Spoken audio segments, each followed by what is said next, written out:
What if I told you that behind every war in the Muslim world, beneath the noise of swords, guns, and headlines, there were stories of faith, courage, and survival that the world often forgets to hear? Today, we're not just talking about battles, uncovering the heart of a people who fought not just with weapons, but with hope.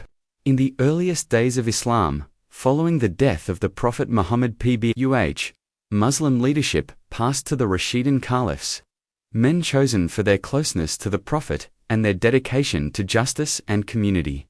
The first among them was Abu Bakr, who faced internal revolts from tribes refusing to pay zakat, the obligatory charity.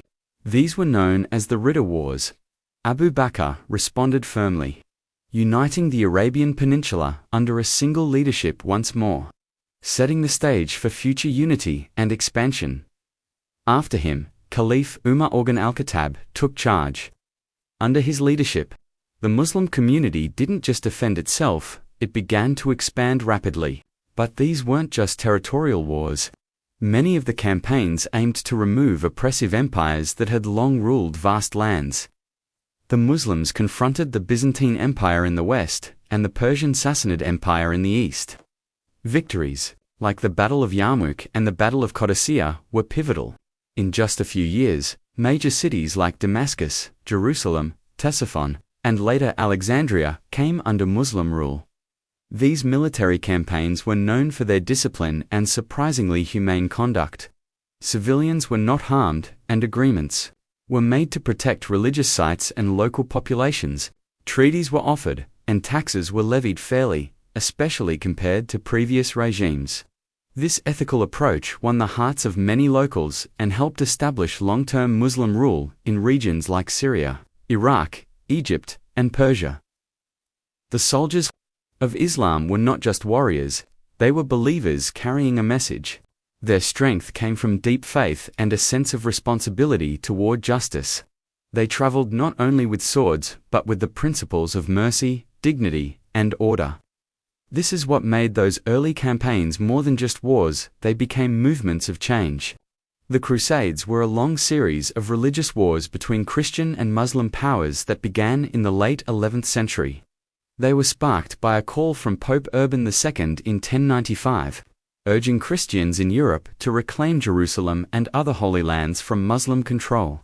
At that time, Jerusalem was under the rule of the Seljuk Turks, a Muslim dynasty that had recently gained power. The First Crusade captured Jerusalem in 1099, leading to the establishment of several Christian states in the Middle East, often ruled with strict control over local Muslim and Jewish populations.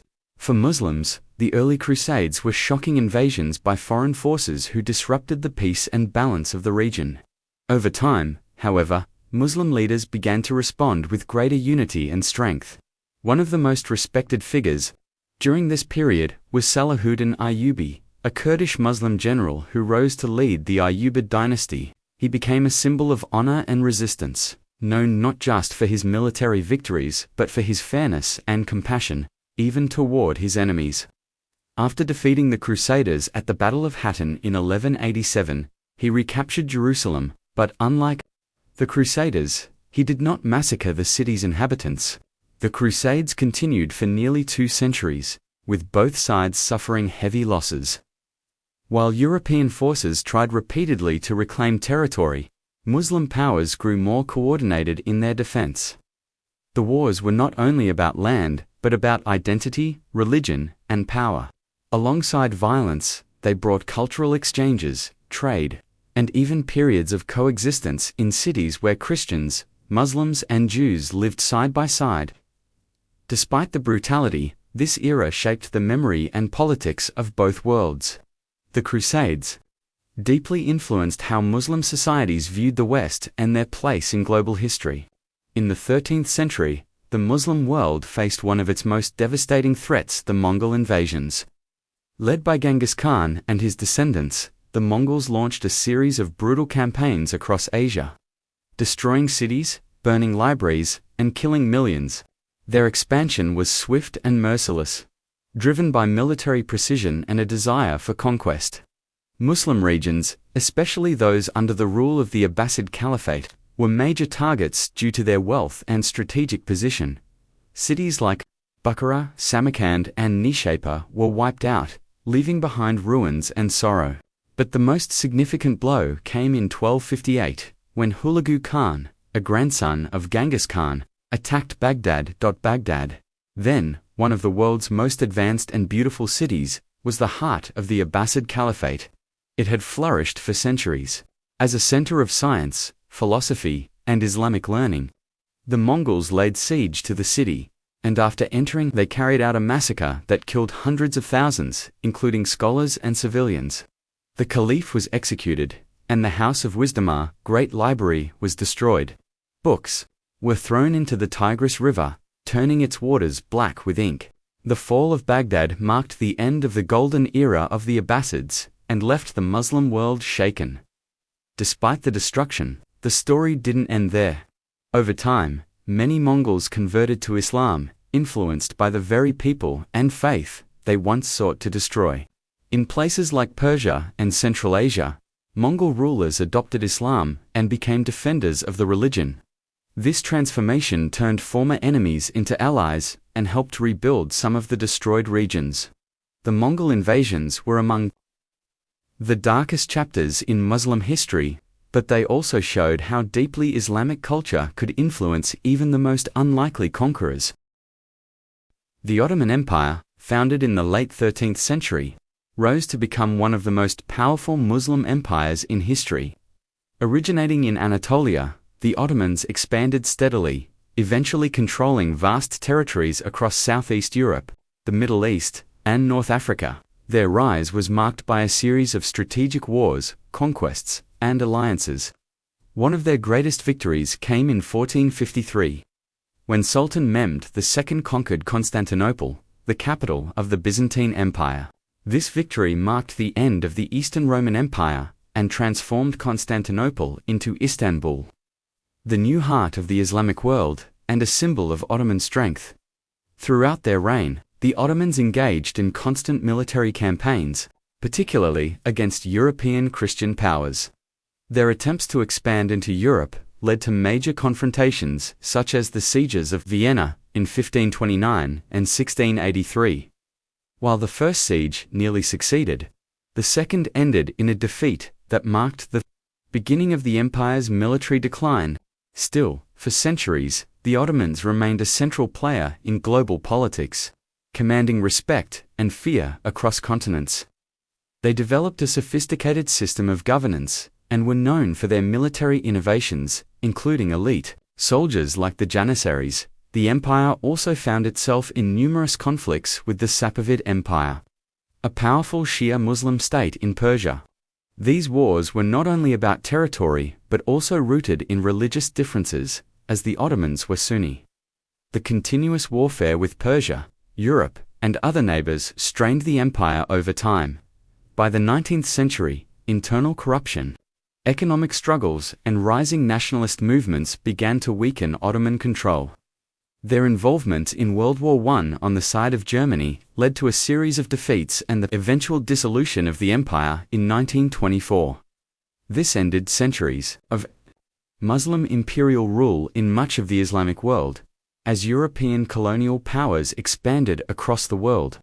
From the 18th to the 20th centuries, many Muslim countries found themselves under foreign control.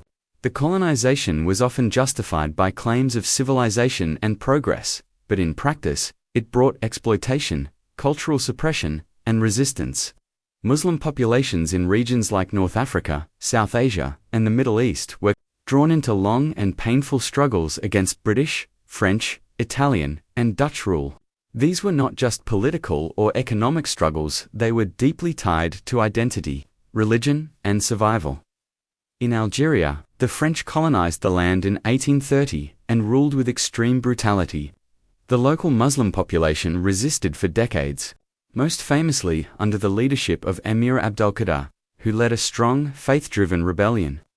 In India, Muslims fought side by side with Hindus in the 1857 revolt against British rule, an uprising sparked by both religious tensions and economic grievances. Though it failed, the rebellion marked the beginning of a long journey toward independence.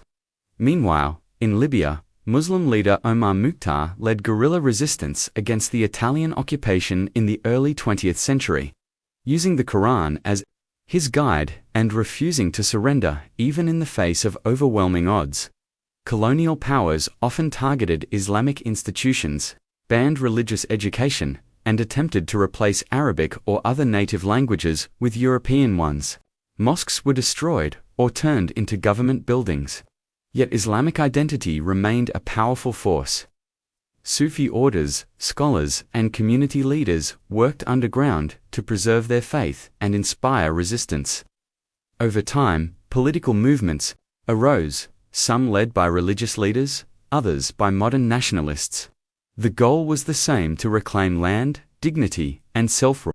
Though the road to independence was long and full of loss, the legacy of colonial resistance in Muslim countries became a source of pride and shaped the political maps of today's Islamic world.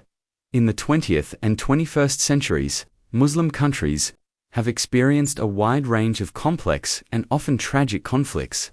These wars have been shaped by a mixture of colonial legacies, sectarian divisions, foreign interventions, and internal struggles for power.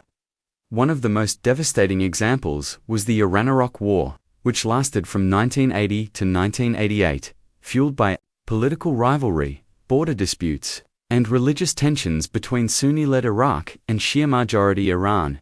The war claimed over 1 million lives. Both sides suffered immense losses, with the use of chemical weapons, child soldiers, and attacks on civilians becoming horrifying features of the conflict. In Afghanistan, war became a continuous presence for decades. After the Soviet Union invaded in 1979, a long guerrilla war broke out, supported by Western and Muslim countries alike. When the Soviets withdrew, Afghanistan descended into civil war, leading to the rise of the Taliban in the 1990s. Their strict interpretation of Islam and harsh rule shocked the world. After the 9/11 attacks, the US-led invasion in 2001 began another phase of war, which lasted for 20 years. The impact on Afghan civilians, especially women and children, was severe and long-lasting. The Arab Spring, which began in 2010, brought hope for reform in many Muslim-majority countries. People took to the streets, demanding dignity, justice, and freedom. In some places, like Tunisia, it led to positive change. But in others, like Syria, Yemen, and Libya, it triggered violent civil wars. These conflicts drew in global powers and caused massive displacement and suffering. Sectarian violence, economic collapse, and failed governance have left scars that are still healing. In many of these modern conflicts, religion has been used both as a source of hope and a tool of division, reminding the world of how deeply intertwined faith, politics, and identity are in Muslim societies. The history of Muslim country wars is not simply a story of battles and bloodshed. It is a reflection of resilience, belief, and the constant human desire for justice, dignity, and peace. From the earliest Islamic campaigns to the trials of modern-day conflicts, these moments have shaped nations, preserved identities, and inspired generations. While the scars of war run deep, so does the spirit of those who endured them, leaders who showed mercy, communities who held on to faith, and people who dreamed of a better tomorrow. Understanding this history reminds us that war is never just about power, it is about people. And in remembering their stories, we are called not only to learn, but to listen, to hope, and to build a future where peace is stronger than conflict, and where unity overcomes division.